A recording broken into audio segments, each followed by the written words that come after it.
Option আমি দিলাম, এই গোলাম তুমি আমার কাছ থেকে নিবে যেটা তোমার কাজের সাহায্য হবে, কিংবা মাই গোলাম থেকে আমি নবী একটা দামি জিনিস রেখেছি সেটা তোমাকে দিব।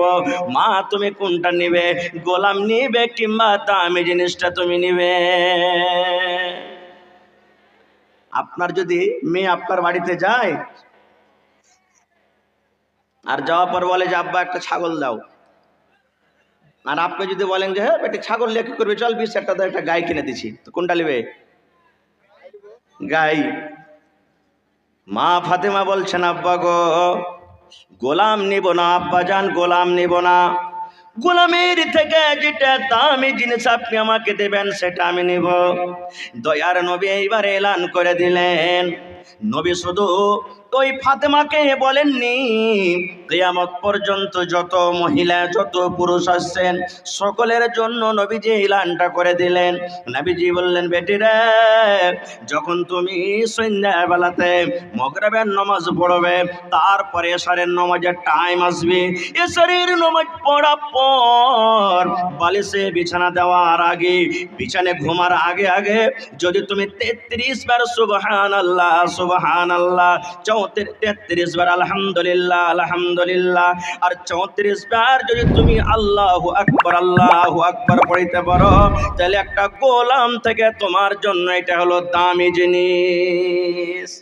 কি বেটি রে, বিছানায় তুমি যখন ঘুমাতে যাবে, এশারের নামাজের পর বিছানায় ঘুমাতে যাবে, ঘুমার আগে আগে রে মা তুমি যদি বালিশে মাথা দিয়ে একবার তুমি পড়িতে পারো সুবহানাল্লাহ সুবহানাল্লাহ সুবহানাল্লাহ 33 বার, আলহামদুলিল্লাহ আলহামদুলিল্লাহ আলহামদুলিল্লাহ 33 বার, আল্লাহু আকবার আল্লাহু আকবার আল্লাহু আকবার 34 বার, তিনটাকে মিলিয়ে মা 100 বার যদি তুমি পড়িতে পারো, আল্লাহ রাব্বুল আলামিনের দরবারে আল্লাহর নিকটে তার দাম এত বেশি, একটা গোলাম একটা নৌকার চাকর থেকে তার দাম বেশি। সুবহানাল্লাহ। হযরত আলী বলছেন, যেদিন থেকে আমি শুনলাম মৃত্যু পর্যন্ত আমার মনে পড়ে না যে কোনো এমন দিন একটা গেছে যে আমি এই তাসবিহটা পড়িনি। শিখালেন একটা দামি জিনিস, এটা পড়বেন। আর এই যুগের যদি মেয়ে হয়তো কি বলতেন জানেন? হ্যাঁ চাইতে কেন কি, আর ওপরে আরো ভেজাল চাপিয়ে দিলে যে দুয়া পড়ো। দ্বিতীয় নম্বর, কত মা খালা এমন আছেন সুবহানাল্লাহ, হাদিসটার পর একটু আপনারা গৌর করেন, দয়ার নবী নবীর বেটি ফাতেমা জাতা পিছে পিছে হাতে ফোঁসা পড়ে গেছেন, নবীজি রাগ করলেন, আলী আমার মেয়েকে তুমি এত করে কেন খাটাও? নবীজি বললেন না। আর আমরা কি করব? আসুক সালা মিনসে কাঞ্জস বকিলের বাড়িতে বিয়ে দিয়েছি, এত করে কাম করেছে না, ওই বাড়িতে আমার বেটি রাখা হবে না, যে বেটিটাকে তালাক করিয়ে নিলাম। ভাই আমার, নেককার স্ত্রী এটা পৌঁছান না। আর একটু আগে চলেন, এ মায়েরা খালারা, দয়ার নবী একদিন বসে আছেন, মায়ের হাদিসের রাবি নিজে বলেন, দুধ পানি করছি, পানি পান করছি আমি গিলাসে মুখ লাগায় ঠোঁট লাগায়। মায়ের নবীর স্ত্রী নিজে বলেন, আমি গিলাসের এই জায়গাতে মুখ লাগায় ঠোঁট লাগায় আমি পানি পান করছি কিংবা দুধ পান করছি। দয়ার নবী আমার দিকে দেখছেন, আমার বিবি আয়েশা গিলাসের কোন জায়গাতে মুখ লাগায় ঠোঁট লাগায় দুধ পান করেন। মায়েশা বলেন, আমি যখন দুধ পান করে কিংবা পানি পান করে গিলাসটাকে আমি রেখে দিলাম, দয়ার নবী চট করে গিলাসটাকে নিয়ে নিলেন, যেই জায়গাতে আমি মুখ লাগায় ঠোঁট লাগায় আমি আয়েশা পানি পান করলাম, দয়ার নবী ওই জায়গাতে মুখ লাগায় ঠোঁট লাগায় পানি পান করলেন। শুধু তা নয়, মায়েশারও বলেন, আমি হাড্ডি চুষে চুষে খাই, আমি গোশতে কামড় দিয়ে দিয়ে খাই। দয়ার নবী আমার দিকে দেখা আছে, আমার বিবি আয়েশা গোশতের কোন জায়গাতে মুখ লাগায় দাঁত লাগায় কামড় দেয়। মা আয়েশা বলেন, আমি গোশত খেতে খেতে যখন আমি পিসটাকে থালাতে রেখে দিলাম, দয়ার নবী চট করে পিসটাকে উঠিয়ে নিলেন, যেই জায়গাতে আমি আয়েশা দাঁত লাগাই আমি কামড় দিয়ে আমি মাংস খাইলাম গোশত খাইলাম, দয়ার নবী পিসটাকে নিয়ে ওই জায়গাতে কামড় দিয়ে খেতে শুরু করলেন। এরকম মহব্বত ভালোবাসা। আর আমাদের মহব্বত ভালোবাসা কি জানেন? আমার কোনো ভাই যদি ভাত খেতে বসেছে আর খেতে খেতে যদি যেটা বেশি হয়ে যায়, আর যদি কহে ভেজালির মা এই ভাত কটা তুমি খেয়ে নাও, তখন কি বলবে জানেন? এ মোহাব্বত দেখেন কত বড়। ওর একটা ছেলেকে বলবে, ভেজালি রে এই ছাগলটাকে দিয়ে দেখো তো, এর কাঞ্জিরা ভাত কে খাবে? এর কাঞ্জিরা ভাত মোটা কটার ভাত খেতে পারবো না, যা দিয়ে দেখা বকরি টকরিকে দিয়ে দেখ। এই তো আমাদের ভালোবাসা, মোহাব্বত। এ ভাই মুসলমান, আর একটু আগে চলেন। আল্লাহ রসুল বলেছেন, মহিলা তোমার স্বামী শক্তি হিসাবে তোমাকে যা খেতে দিবে পিনতে হবে, তোমাকে পিনতে হবে। এবার যদি মায়েরা খালারা বলেন, না আমরা নিব না, যা মন মতন তাই চাহাবো, স্বামীজি তো পারুক, চুরি করে নিয়ে আসুক, ডাকাতি করে নিয়ে আসুক, যাই করে নিয়ে আসুক, তাহলে অবস্থা কি হবে? বুখারী শরীফ হাদিস। আপনাদের এলাকাতে ঈদ বকরাতের নামাজ মায়েরা খালারা ঈদগাহে পড়ছেন না মসজিদে? মসজিদে পড়ছেন। ইন্তেজাম আছে এখানে ঈদগাহাতে নাকি? এটা ঈদগাহ, মাশাআল্লাহ। তো আল্লাহ নবীর জামানাতে মহিলারাও ঈদগাহে নামাজ পড়তে যেতেন, আর নবী বলেছেন, মহিলা তোমরা ঈদগাহে নামাজ পড়তে যাও। যে মহিলার মাসিক হয়ে আছে, হাইজ হয়ে আছে, তোমরাও যাও ঈদগাহে। নামাজের টাইম খানা আলাদা হয়ে থাকবে, বাকি ওর কাছে থাকবে। ওড়নি না থাকে তো তোমার বহিনের কাছ থেকে ধার করে নিয়ে যাও, এতখানি তাকিয়ে আছে যে ঈদগাহতে নিয়ে যাও। তো নবীর জামানাতে মহিলারা ঈদগাহে নামাজ পড়তে গেছেন, ঈদের নামাজ কিংবা বকরাতের নামাজ। এবার খুতবা শুরু করলেন নবীজি, মহিলারা পিছন দিকে, আগা দিকে পুরুষের দল। নবীর জামানাতে ম্যাক ছিল না যে কথা বলবে অনেক দূর থেকে শুনতে পেবে। নবীজি দেখলেন, আহারে আমার কথা তো ওই মহিলারা পিছনে আছে, আওয়াজটা যায় না। হযরত বেলালকে বলছেন, বেলাল উঠো আমার সাথে। পুরুষের কাতারকে চিরে চিরে চিরে চিরে নবীজি মহিলার কাছে চলে গেলেন। এবার ওয়াজ শুরু করে দিলেন মহিলাদেরকে, কি ইয়া মা'শারান নিসাই তাসাদ্দাকনা ফাইন্নী উরিতুকুন্না আকসারা আহলিন নার। দয়ার নবী ওয়াজ চালু করে দিলেন, ও মহিলার দলেরা, তোমরা দান করো, তোমরা সাদকা করো, তোমরা খায়রাত করো। কেননা আমি নবীজি মেরাজের রাত্রে আমি গিয়েছিলাম, আল্লাহ রাব্বুল আলামিন আমাকে বললেন, নবী গো যাও যাও আমার জাহান্নাম তুমি দেখে এসো। তোমার গুনাহগার পাপী উম্মতের জন্য আমি জাহান্নাম কিভাবে তৈরি করেছি। ওরে সুবহানাল্লাহ। দয়ার নবী বললেন, আমি জাহান্নামের ভিতরে চলে গেলাম জাহান্নামকে দেখার জন্য। আমি জাহান্নামে নজর করলাম, সুবহানাল্লাহ। ওই জাহান্নামের ভিতরে শুধু নারী আর নারী, জাহান্নামের ভিতরে শুধু মহিলারা হাউমাউ হাউমাউ করে চিৎকার করে যে জাহান্নামের আগুনে বেশিরভাগ মহিলারা পুড়ছে। আল্লাহ বাঁচাও, মা মরে গেলাম, আর সহ্য হয় না। এরকম ভাবে হাউমাউ করে মহিলারা জাহান্নামের আগুনে জ্বলছে।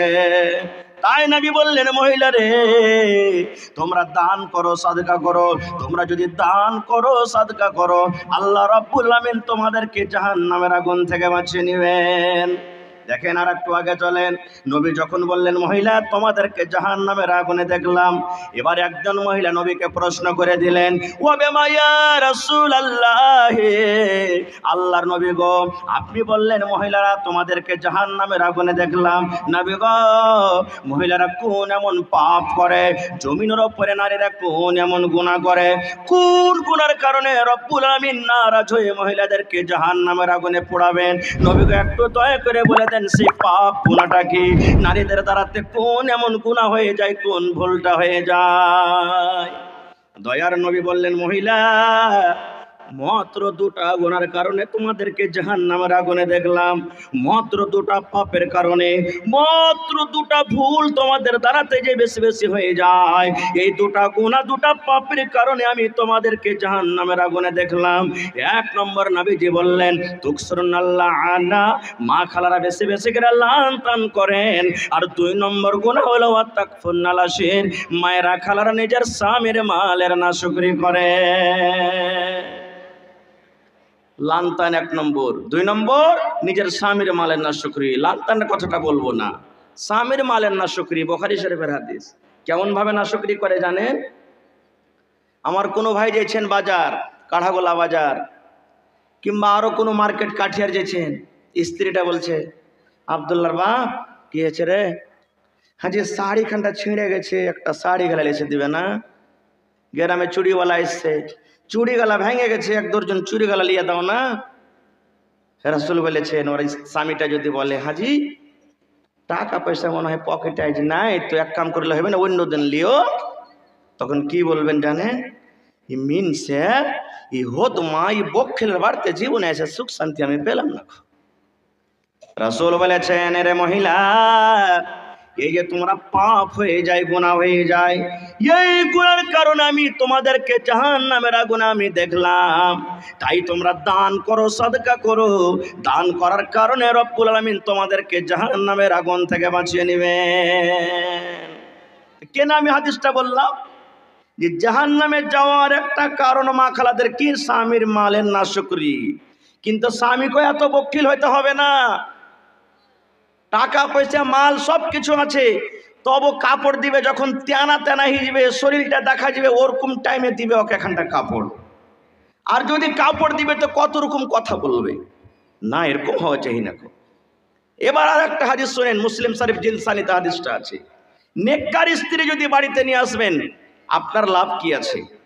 বড় বড় মুসিবত, বড় বড় আপনার মাথার টেনশন, মাথার ভেজালকে আপনার দূর করে দিবে। এর প্রমাণ অনেক আছে, একটাই মাত্র বলবো, বক্তা সাহেব স্টেজে চলে এসেছেন। আল্লাহ রাসূল সাল্লাল্লাহু আলাইহি ওয়াসাল্লাম একদিন মসজিদে বসে আছেন। আপনারা যেমন বসে আছেন, সাহাবায়ে কেরামেরও দল মসজিদে বসে আছেন। আবু হুরায়রা রাদিয়াল্লাহু তাআলা আনহু হাদিসের রাবি, উনি বলছেন, আবু হুরায়রা নিজে কিংবা অন্য কোনো লোক নবীকে এসে বলছে, নবীজি আজ রাত্রে আপনার বাড়িতে মেহমান থাকবো, মেহমান হয়ে থাকবো আপনার বাড়িতে। নবীজি মেহমান পেলে খুবই খুশি হইতেন। নবীজি তখন একজন সাহাবীকে বলছেন, হ্যাঁ গো, আমার বাড়িতে মেহমান, রাত্রে মেহমানদারি করতে হবে, দেখো তো আমার বাড়িতে কিছু খাবার আছে কিনা। নবীজির সমস্ত বিবির বাড়ি আলাদা। এটা জাইনাবের বাড়ি, এটা হাফসার বাড়ি, এটা সৌদার বাড়ি, এটা সাফিয়ার বাড়ি, এটা আয়েশার বাড়ি, সব বিবির বাড়ি আলাদা আলাদা। চলে গেলেন সাহাবায়ে কেরাম, চলে গেলেন। ও আল্লাহ নবীর স্ত্রীরা, তোমাদের বাড়িতে মেহমান, নবীজি আমাকে পাঠালেন, কিছু বাড়িতে খাবার থাকলে বলো, মেহমানকে খেতে লাগবে।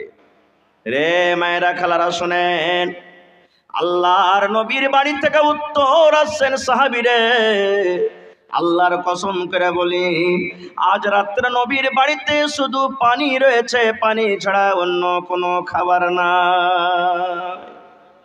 দয়ার নবী, আপনি নিজে বলেন, আজ থেকে 20 বছর আগে এখন যেভাবে খাইছেন পিনছেন, 20 বছর আগে পেয়েছিলেন? এখন একটা ছেলে যে যতটি বরবাদ করছে, তখন একটা পরিবার মিলে খেতে পাইনি, তো 1400 বছর আগে আরো কি হয়? বুখারী শরীফের একটা হাদিস এসেছে, মায়েশা নিজে বলছেন নিজের বোনের বেটাকে, বেটা রে, 3 চাঁদ দেখলাম, 2 মাস নবীর বাড়িতে থাকলাম, 2 মাস 60 দিন চুলহা জ্বলেনি যে কিছু রান্না করব, চুলহা জ্বলেনি, কিছু নাই বাড়িতে। তখন বোনের বেটা বলছে, হাগে খালা, কি খেয়ে থাকতি? 60 দিন বাড়িতে চুলা না জ্বললে তো কি খেয়ে তোরা খাটতি? মায়েশা বলে, বেটা রে, আল্লাহ সুবহান, 2টা কালো কালো জিনিস খেয়ে আমরা দিন কাটাতাম রে বেটা। 1 নম্বর হলো আত্মামার খাজুর, আমরা ভাগে 1-2টা করে পেতাম, বাচ্চারা যেমন চকলেট চুষে ওই মতো চুষে চুষে আমরা খেতাম। 2 নম্বর হলো আলমা, পানি, কিংবা নবীর জন্য অড়স পড়স থেকে কোনোদিন কেউ মাংস দিয়ে দিতেন, কেউ ছাতু দিয়ে দিতেন, কেউ দুধ দিয়ে দিতেন। নবীজি একাই খেতেন না, আমাদেরকে ওগুলা দিতেন, আমরা খেয়ে আমরা দিন কাটাতাম। কিন্তু রান্না বান্না করব বলে নবীর বাড়িতে 2 মাস ধরে চুলা জ্বলত না। ওই নবীর বাড়ি থেকে উত্তর এলো, ওরে আল্লাহর নবীর সাহাবী শুনে নাও, আমি নবীর স্ত্রী মিথ্যা কথা বলবো না রে। আজ রাত্রে নবীর বাড়িতে মেহমান এসেছে, আমি নবীর স্ত্রী বলি, আজ রাত্রে নবীর বাড়িতে শুধু পানি রয়েছে, পানি ছাড়া অন্য কোনো খাবার নাই। এই করে করে মুসলমান সমস্ত স্ত্রীর বাড়ি থেকে একটাই উত্তর এলো, আল্লাহর কসম করে বলি রে, আজ রাত্রে খাওয়ার মতো কিছু নাই, নবীর বাড়িতে শুধু পানি আছে, পানি ছাড়া অন্য কোনো দানা নাই। এবার সাহাবী চলে গেলেন, নবীজি সমস্ত বার্তা আপনার খোঁজ নিলাম, কিন্তু শুধু পানি আছে, খাবার মতন কিছু নাই। আহ, নবীর বাড়িতে রাহমাতুল্লিল আলামিন, সুবহানাল্লাহ, তার বাড়িতে পানি দানা নাই। নবীজি সাহাবীদেরকে বলছেন, হাগো, কে তোমরা আছো? আমার বাড়িতে মেহমান, আমি কিছু খেয়ে দিতে পারলাম না মেহমানকে, তোমরা কেউ আছো আজ রাত্রে আমার মেহমানের খাতিরদারি করবে, ইজ্জত সম্মান করবে? আমি দোয়া দিচ্ছি নবী, আমার মেহমানের ইজ্জত সম্মান যে আজকে করবে, আল্লাহ তারপরে রহম করবেন, আল্লাহ তারপরে দয়া করবেন। কে আছো নিয়ে যাবে? সবাই তো গরিব মানুষ ভাই, কে নিয়ে যাবে? কিন্তু সাহাবীদের মধ্যে একজন সাহাবী, যার নাম হলো আবু তালহা রাদিয়াল্লাহু তাআলা আনহু, ওই সাহাবী তখন বলছেন, নবীজি আমাকে দেন, আমি নিয়ে যাব। ও জানে না যে আমার বাড়িতে খাবার আছে কিনা। মেহমানকে চলে গেলেন সাথে বাড়িতে নিয়ে বসতে দিলেন। এবার বাড়িতে ঢুকলেন, তার স্ত্রীর নাম হলো রুমাইসা। বিবিকে বলছেন, বিবি রে, আল্লাহর নবীর বাড়িতে মেহমান এসেছেন, কিন্তু নবীর বাড়িতে শুধু পানি রয়েছে, পানি ছাড়া অন্য কোনো খাবার নাই। বিবি রে, বলো তো বাড়িতে কি খাবার আছে? নবীজি দোয়া দিয়েছেন যে মেহমানের আজকে আমার মান সম্মান করবেন, আল্লাহ তারপরে দয়া করবেন, রব্বুল আলামিন তারপরে রহম করবেন। বিবি রে, বলো তো মেহমানকে খাবার লাগবে কি আছে? তার বিবি রুমাইসা বলছেন, স্বামী গো, মিথ্যা কথা বলবো না গো স্বামী জান, আমার একটা কলজার টুকরা 5-7 বছরকার ছেলে ও মায়ের নামে ঘুমিয়ে আছে। দেখবেন মা বাপকে দেখবেন, মাকে দেখবেন, ছেলে যখন ঘুমিয়ে থাকবে 1 টাকার যদি পাঁপড় নিয়ে আসে, দোকান থেকে বিস্কুট নিয়ে আসে জগিয়ে রাখবে। ছেলেটা যখন উঠবে কানবে, মা খেতে দাও, তখন বলে ছেলেটাকে দিবে। রুমাইসা বলছেন, স্বামী গো, একটা লোকের সমান খানা কিংবা খাজুর রয়েছে, বাচ্চাটা যখন ওঠে কান্দা কাটা করবে তখন খেতে দিবে বলে রেখেছি, তাছাড়া বাড়িতে অন্য কিছু নাই। আবু তালহা বলছেন, বিবি রে, আল্লাহ যদি আমাদেরকে খাওয়াই আমরা খাবো, বাড়িতে মেহমান এসেছি, মেহমানের মান সম্মান করতে হবে, মেহমানকে তুমি খানাটা দিয়ে দাও। এবার আবু তালহা বলছেন, আল্লাহ ওই টাইমে ওই সময়তে নিয়ম ছিল, মেহমানের সাথে বাড়ির লোক যতক্ষণ খেতে না বসবেন, মেহমান কিন্তু একাই খানা খাবেন না। আবু তালহা মনে মনে চিন্তা করছেন, মাবুদ রে, আমার বাড়িতে মেহমান, আর আমার বাড়িতে একটা লোকের সমান খানা আছে, একটা লোক যদি খায় পেট ভরবে, মেহমানের সাথে যদি আমি অবশ্যই যাই, একটা লোকের খানা অর্ধেক আমি খাবো, অর্ধেক মেহমান খাবে, মেহমানের পেট ভরবে না।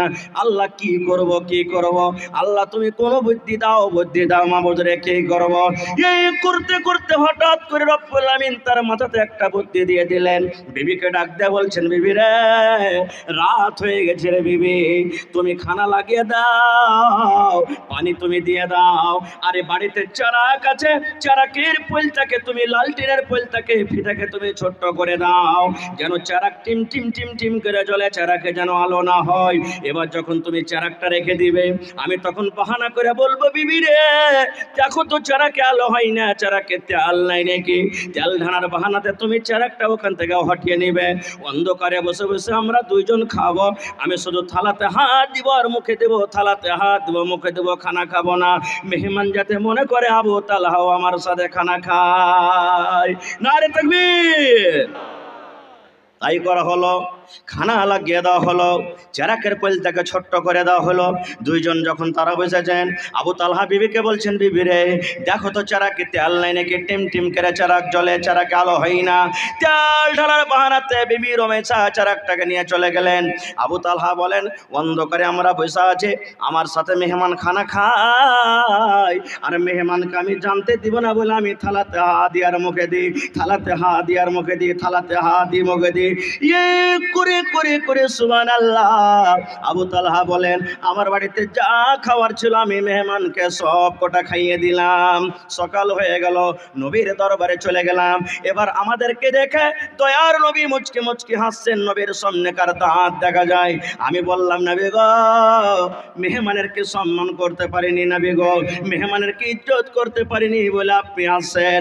দয়ার নবী বললেন, আবু তালহা রে, আজ রাত্রে তুমি মেহমানের সাথে যা করেছো রে আবু তালহা, আল্লাহ রাব্বুল আমিন তোমার পরে এত খুশি হয়েছেন, এত খুশি হয়েছেন আবু তালহা, আল্লাহ রাব্বুল আলামিন জিবরিল মারিফাত আমাকে জানিয়ে দিয়েছেন। শুধু তা নয়, তা নয়, আল্লাহ তোমাদের মিয়া বিবির আমলটা দেখে, কামটা দেখে আল্লাহ খুশি হয়ে তোমাদের ব্যাপারে একটা কোরআনের আয়াত নাজিল করে দিয়েছেন, যেই কোরআনের আয়াত কিয়ামত পর্যন্ত আল্লাহ রাব্বুল আলামিন কোরআনে রাখবেন। ওয়া ইউসিরুনা আলা আনফুসিহিম ওয়ালাউ কানা বিহিম খাসাসা।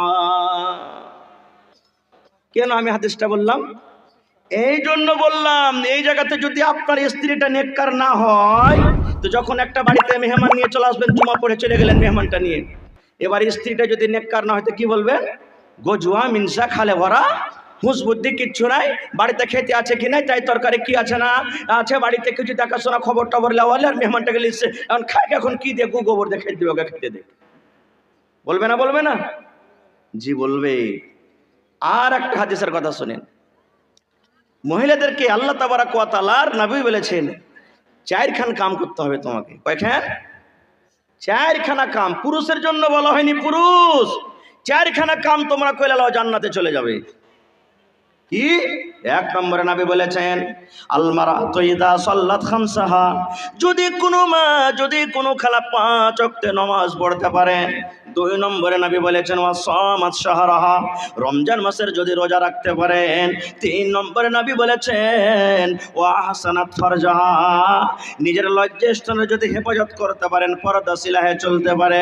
চার নম্বরে নবী বলেছেন ওয়া তাআত বালাহা, নবী চার নম্বরে বলেছেন যদি কোনো মহিলা নিজের স্বামীর খেদমত করতে পারে, তাহলে মুসলমান স্বামীর পাবার মায়েরা খালারা বুঝে থাকেন মান সম্মান আল্লাহ কত বাড়িয়ে দিলেন। প্রথম নম্বরে নামাজ, দ্বিতীয় নম্বরে রোজা, তৃতীয় নম্বর হলো পর্দাশীলা, আর তৃতীয় নম্বরে রব্বুল আমিনের নবী বললেন স্বামীর সেবা করতে হবে।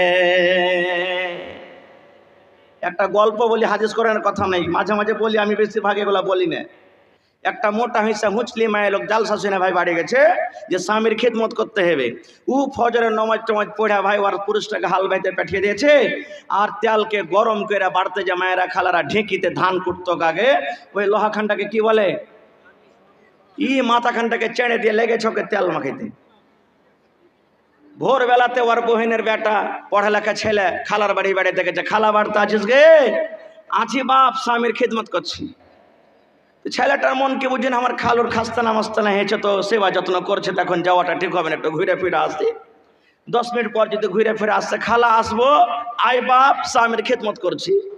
ছেলেটা বলছে হ্যাঁ বে সালাহার খালা কয়বে খালু কয় বিঘা চাষ করেছে বে, এতক্ষণ থেকে ওকে তেল মাখিয়ে চলিচ্ছে, ওর খাস্তানা সারে না।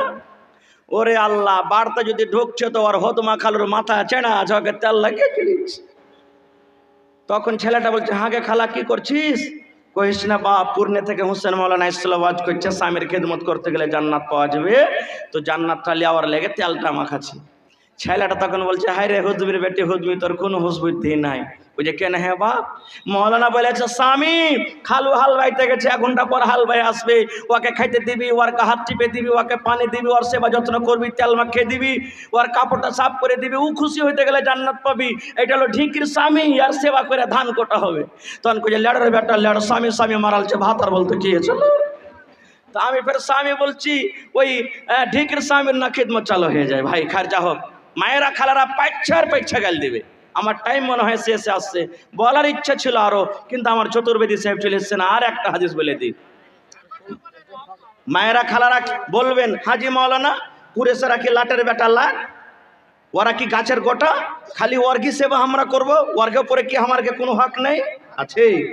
কারণ আমার এই হ্যান্ডবিলে দুরকমই আছে যে স্বামী স্ত্রী একপরের কি হক আছে। একটা হাদিস তার শুনেলেন, একজন সাহাবী নবীকে প্রশ্ন করলেন আল্লাহর নবী গো, একটা স্ত্রীর ওপরে হক জানতে পারলাম, নিজের পুরুষের হক কত রয়েছে স্ত্রীর পরতে জানতে পারলাম, কিন্তু দয়ার নবী গো আর একটু বলে দেন একটা পুরুষের ওপরে স্বামীর ওপরে নিজের স্ত্রীর হক কতটুকু রয়েছে।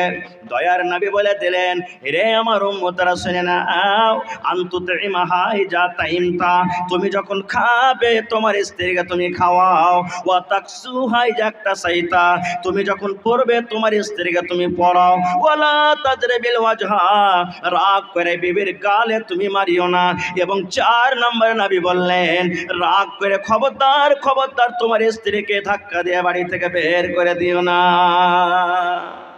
4খানা বললেন। প্রথম, তুমি যা খাবে আনতুতিমাহা ইজা তাইমতা, তুমি যা খাবে তোমার স্ত্রীকে খাওয়াও। একটা হুঁচলা বেটা ছেলে, মোটা হুঁচা বেটা ছেলে ভাই বাড়ি জালসা শুনতে গেছে, আরে 2 মুঠা সালাই 2 মুঠা বিড়ি কিনে ভোরবেলা তোর স্ত্রীকে একটা সালা 1 মুঠা বিড়ি দেবে, তুই খা। ওই যে কি দিছ জি, কই যে মুলবি ওয়াজ করেছে তুই যা খাবি তুই আমি খা, তো আমি ওগুলা খাচ্ছি তুই খাবি না।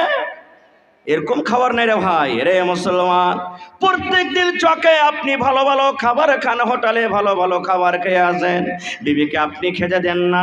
আপনার বিবি লবণ দিয়ে কত রকম কষ্ট করে বাড়িতে থাকে।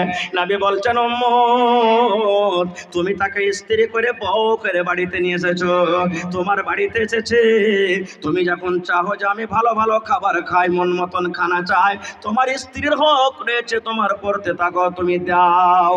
2 নম্বরে নবী বলেছেন ওয়াতাকসুয়াই জাক্তা সাইতা, তুমি যখন পড়বে তোমার স্ত্রীকে তুমি পরাও, তোমার যেটা লেবাস, তোমার যেটা পোশাক তুমি পরো। স্ত্রীকে প্যান্ট দিও না, স্ত্রীকে ফুল প্যান্ট দিও না, স্ত্রীকে টি শার্ট দিও না, স্ত্রীকে শার্ট দিও না রে। তো চার যেটা শরীয়তে কাপড় দিয়েছে সে কাপড়টাকে তুমি দাও। 3 নম্বরে নবী বলেছেন ওয়ালা তাজরিবিল ওয়াজহা, বিবির উপরে যদি কোনো রাগ হয়ে যায়, কথাতে কথাতে গুসা হয়ে যায়, খবরদার খবরদার তার গালখানে চেহারাতে তুমি মারিও না। চেহারাতে না মারার অনেক কারণ আছে, সোজাসুজি তারজমা রাসূল বলেছেন চেহারাখানে মারিও না, চেহারাটা হলো দেখার জায়গা। তাহলে আর উল্টা বুঝে নিয়েন না, চেহারাতে পাবো না মারতে, কিন্তু আর অন্য জায়গাতে তো পাবো, দিব গমগমি একবারে। জি না, কত ভাই এমন আছে মদ পান করে আসবে, চাপ্পাল জুতা দিয়ে লাগা, আবে এমন করে মার শালা কোনো জায়গাতে দেখাতে না পারে না। নবী বলেছেন শোনো রে পুরুষ জাতি করিয়া ধিয়ান, তোমাদের নারী যদি হয় না ফরমান, প্রথমে তো নানা মতে বুঝাবে তারে, তারপরে বিছানাতে দিবে জুদা করে, এই 2 পরে যদি ঠিক নাই হয়, আদবের মায়ের তারে কিছু মারা যায়। নবী বললেন রে পুরুষরা শুনে নাও, তোমার স্ত্রীর সাথে কোনো গন্ডগোল হয়েছে, কোনো কথাবার্তাতে টকঝক হয়েছে, সুন্দর করে তাকে বুঝাও, ভালো করে তাকে বুঝাও, বিবিরা এরকম কাজ করিও না, বিবিরা এরকম করতে হয় না, সুন্দর করে তাকে বুঝিয়ে দাও। যদি তোমার স্ত্রী ভালো ঘরের মেয়ে হয়, নেককার দিনদার মেয়ে হয়, তোমার কথাটা বুঝে নেবে। তারপরে রাসূল বলছেন যদি হেঁকড়ি থাকে, তোর কথা আমি মানবো না রে লিসি লাগা, তোর কথা মানবো না রে গোলাম, কোন ঘরের বেটি আছে তোকে লাল বাদাম খাইয়ে ছাড়বো রে মরা, এরকম কথা যদি বলে, নবী বলেছেন যখন রাতের বেলাতে তোমার বিছানে আসবে, ওকে ধাক্কা দিয়ে তুমি বিছান থেকে আলাদা করে দাও, তোর মতো বিবিকে আমি বিছানে রাখবো না। নিকার যদি স্ত্রী হয়, স্বামীর পা ধরে বলবে স্বামী গো মাফ করে দাও, আর জীবনে ভুল করবো না। এতখানি করার পরও যদি না সুধরে, তো রাসূল বলছেন আদবের মায়ের মারো, বেয়াদবের মায়ের মারিও না। আর রাগ করে তাকে বাড়ি থেকে বেরিয়ে করে দিও না। কত ভাই আছে গরুর মতন খান্নে রাগ, ও লাঠি আর হাঁসেলিয়া বসবে দুয়ার, আর বলে আয়, ঘাড় খান্ডা ধাক্কা দিয়ে ওকে বাহির করে দিয়ে আর বলবে আয়, আসতে গেলে তোকে পিস পিস করে কাটবো, কাটে তোকে তেল দিয়ে ভাইজা খাবো তোকে, এরকম কথা বলবে না, চলবে না। খুব আর একটা কথা জানালেন, আমি আপনি দুনিয়ার যত পুরুষ আছি, মাথাতে ব্যথা হয়, জ্বর হয়, জ্বালা হয়, গা হাত পা টিপে দেয়, তেল মাখিয়ে দেয় কে? বিবি দেখি দেয় না? জোরে বলেন দেয়। রাসূল বলেছেন তোমার স্ত্রীটাও যখন অসুখে পড়বে, শরীর খারাপ হবে, তার মাথা টিপে দিতে হবে, পা টিপে দিতে হবে, গা হাত টিপে দিতে হবে, তার খেদমত করতে হবে। বলবে এই দেখ মৌলবি কি কয়েছে। জি, নবীজি স্ত্রীর সাহায্য করতেন, কখন তরকারি কেটে দিতেন, কখন আর বাড়ির কোনো কাম করে দিতেন। আপনার স্ত্রী বাড়িতে পারে না, অসুখ আছে, ভাত রান্না করতে পারবে না, আপনাকে করে দিতে হবে। গলি ঝাড় দিতে পারবে না, আপনাকে করতে হবে। গোবর তুলতে পারবে না, আপনাকে তুলতে হবে। কাপড় সাফ করতে পারবে না, আপনাকে করতে হবে। কিন্তু কত হুঁচলা বেটা ছেলে, কত ভাই আছে, যদি কোনো ভাই এগুলা কাজ করে, হ্যাঁ বে হ্যাঁ বুঝছি, তুই কবে থেকে মাইয়ের ভাড়ুয়া হয়েছিস বে শালা হারামে, বলবে যে না আপনার স্ত্রী না, জি আপনি না করবেন তো কে করবে? আপনাকে তো করতে হবে। অপর মতলব যদি আপনার স্ত্রীর পাঞ্জরে আসে, তো আপনি তো তারপরে বিচার বসিয়ে দিবেন, আর শরীয়তে জায়েজ করেনি। এই জন্য আপনি যদি তার দুঃখ সুখের সাথী না হবেন, তার হবে কে? আপনাকে তো হতে হবে। এই জন্য স্বামী স্ত্রীর জীবনটা কেমন জীবন হওয়া চাই? মোটর সাইকেলের চাক্কার মতন। কার মতন? মোটর সাইকেলের চাক্কা যদি একদিকে একটা ট্রেক্টরের চাক্কা লাগে দেন, আর একদিকে একটা টেম্পুর চাক্কা, মোটর সাইকেলের চাক্কা থাকলে গাড়ি গড়বে? গড়বে? গড়বে না। দুটাই চাক্কা বরাবর হওয়া চাই। স্ত্রীটাকেও ভাবতে হবে যে আমার স্বামীটার মেজাজ এরকম হবে, চল আমাকে এরকম ভাবে চলতে হবে। আর স্বামীটাকেও ভাবতে হবে যে আমার স্ত্রীটার মেজাজ এরকম আমাকে চলতে হবে। রাসূল বলেছেন তোমার স্ত্রী মানে স্ত্রী জাতি রিড়ের হাড্ডি থেকে তৈরি, রিড়ের হাড্ডি টেঁড়া হয়। রাসূল বলছেন টেঁড়াকে সোজা করতে যাও না, মানে কথাতে কথাতে লাঠি দিয়ে তাকে সোজা করতে যাবে, বাড়িয়ে দিও না, তাকে সোজা করিও না, না হলে তালাক হয়ে যাবে, রিড়ের হাড্ডি ভেঙে যাবে। আর 1 মিনিট একটা গল্প বলে আমি শেষ করে দেবো, বক্তা বসে আছেন, বলাটা বেয়াদবি। মা খালারকে কয়টা কল্লা আছে ভাই? 36 কল্লা। এটা হাদিসে কিন্তু লেখা নেই, নাকি আছে? তো ওই 36টার মধ্যে আমি একটা কল্লা বলছি। এইটা কল্লা যদি করে মা খালারা, তাহলে কিন্তু আশা করছি মনে হয় কোনো গুনাহ হবে না। কি? একটা নেককার মা খালা দাদি নানি নমাজি পড়েছি, ওর স্বামীটা কিন্তু বেনমাজি, নমাজ পড়তো না। তো মাঝে মাঝে ওকে বলতো যে হাজি আব্দুল্লাহর বাপ তুমি নমাজ পড়ো না? দেখবেন একটা নমাজি একটা বেনমাজি যদি ঝগড়া লেগে যায়, তো বেনমাজিটা কইবে এই দাড়ি রেখা নমাজ পড়ছিস, তোর থেকে দিল ভালো নমাজ পড়ি না তো। अब कहेन ও নমাজি পড়ে না, তো ও দিল কেমন করে ভালো হইলে যে ভাই কহেন তো? তো ও আর পুরুষটা বলতে গেলে তুই পড়, আল্লাহ বিল্লাহ সুবহানাল্লাহ আস্তাগফিরুল্লাহ সুবহানাল্লাহ আল্লাহ বলছি আছে আমি, আল্লাহ গুনাহ মাফ করবে। তুই মায়ের লোক যাত বেশি গুনাহগার যাত, তুই পড়তে থাকবে। 1 দিন 2 দিন 4 দিন করে বলেছে, কথা শুনতো না। এই পুরুষ মানুষ কি করবো, কথা লাঠি তুলতে পারবে না। তখন একদিন কইছে থাম রে মরা, তোকে একটা কল্লা দেখাবো। একদিন ওর স্বামীটা তখন বলছে যে এই কাঠাগোলাতে 6:30টাতে ট্রেন আসছে, তো ট্রেন তো আমাকে ধরতে হবে। দেখেন পুরজা চলে এসছে, আমি শেষ করছি বাস 1-2 মিনিটে। তো বলছে যে কাঠাগোলাতে 6:30টাতে ট্রেন ধরতে হবে, তো তুমি ফজরের নামাজ পড়ে ঘুমায় না, আমার জন্য তুমি তাড়াতাড়ি করে খানাটা রেডি করিও, আমি কাঠাগোলা যাবো, ট্রেন ধরে কাঠিয়ারে কাজ আছে। স্ত্রীটা বলছে আজ মোকাতে মোকারে থাম রে, লিস্তি লাগা তোকে দেখাচ্ছি। ফজরের নামাজ পড়ে আবার শুতে গেছে। লাটের বেটা লাট 6:15টার সময় তো উঠেছে, নমাজ রোজার সাথে তার মতলব নাই। দেখছে সূর্য উঠে গেছে, আর 15 মিনিট গাড়ি ধরতে বাকি আছে। বিবিকে বলছে উঠ উঠ তাড়াতাড়ি করে উঠ, তোকে 6:30টাতে বলেছি আমার জন্য নাস্তা রেডি করবি, গাড়ি ধরতে হবে, আর তুই এখনো ঘুমিয়ে আছিস। তখন বিবিটা বলছে স্বামী গো ও আমার পরাণের স্বামী, বয়ান ধরে ধরে মিঠে করে বলছে স্বামী গো ও আমার পরাণের স্বামী। বলে স্বামী স্বামী বলতে হবে না, উঠ তাড়াতাড়ি করে আর নাস্তা রেডি কর। জয়বেরি বলছে তবেরি বয়ান ধরে স্বামী গো ও আমার পরাণের স্বামী। এর ভিতর খান্ডা ঘাবড়ে রেখেছে, ভাই কি হলো বে, রাতে তো ভালোই সুতলো। তখন ওর চাচা একটা করবে ছিল, ওর কাছে যা বলছে চাচা দেখো তো তোমার বহুকে কি হয়েছে, জিন ভূতে ধরেছে কি কি। যতবার ওকে উঠাচ্ছি অতবার বয়ান ধরে ধরে স্বামী স্বামী বলে ডাকছে। চত দেখি, হ্যাঁ বলছে ওই চাচা এসে উঠ, আবার বলছে স্বামী গো ও আমার পরাণের স্বামী। চাচা কইছে ভাতিজা রে বড় ভূত আছে, হাত তারাতে ধরা হবে না, তুই অন্য একটা করবে কে। যখন তার চাচাটা হাঁটতে লেগেছে, বৌমা স্ত্রীটা তার পিছনে উঠে বসে বলছে চাচা গো আমাকে ভূতে ধরেনি গো চাচা যান, আমাকে জিনে ধরেনি গো চাচা যান, এই জন্য আমি ছলনাটা করলাম। আপনার ভাতিজাকে যখন আমি নমাজের কথা বলি, দিনের থেকে দিনের কথা বলে, তখন একটাই আমাকে ঠিক ঠিক মজা করে বলে বিবি রে তুমি পড়ো, তুমি নমাজ পড়ো, রোজা করো, আমি আল্লাহর বান্দা, নমাজ না পড়লাম তো কি হলো, দিনে 15 বার 10 বার করে আল্লাহ আল্লাহ আল্লাহ বলে ডাকবো, আল্লাহর নাম লিব, আল্লাহ বলতে গেলে আল্লাহ আমার পয়ে রাজি হয়ে যাবে, গুনাহ মাফ হয়ে যাবে। চাচা গো বিনা নমাজ পড়াতে যদি আল্লাহ আল্লাহ বলে, যদি আপনার ভাতিজার পরে আল্লাহ রাজি হয়ে যায়, তাহলে তাকে নাস্তা না বানিয়ে দিলাম তো কি হলো, সকাল থেকে আমি তাকে সুন্দর করে মিষ্টি ভাবে স্বামী গো ও আমার পরাণের স্বামী তাকে বললাম, তাহলে স্বামী কথাটা বলে কি তার পেটটা ভরবে না? হ্যাঁ তো ভাই আমার মায়েরা খালারা, এরকম যদি আপনারা বুদ্ধি লাগিয়ে স্বামীকে যদি পথে আনতে চান সুপথে, তাহলে করতে পারে, এতে কোনো গুনাহ হবে না। শেষ করছি, আল্লাহ হায়াত রাখে দিন, ইনশাআল্লাহ আবার কোনোদিন বলবো। তবে ভাই শেষ পাইগাম আজকে ইসলাহে মহাশরা জালসা, ঠোক ঠোক করে স্ত্রীকে মারবেন, জোরে বলেন মারবেন, তার যেটা হক তাকে দিবেন, আর সর্বপ্রথম হক হলো আপনার উপরে যে তাকে মোহর দিতে হবে। কিন্তু এখন উল্টা ব্যাপার হয়ে গেছে, তার কাছ থেকে মোহর নিচ্ছে প্রথমে, তাকে না দিয়ে তার কাছ থেকে নেওয়া হচ্ছে।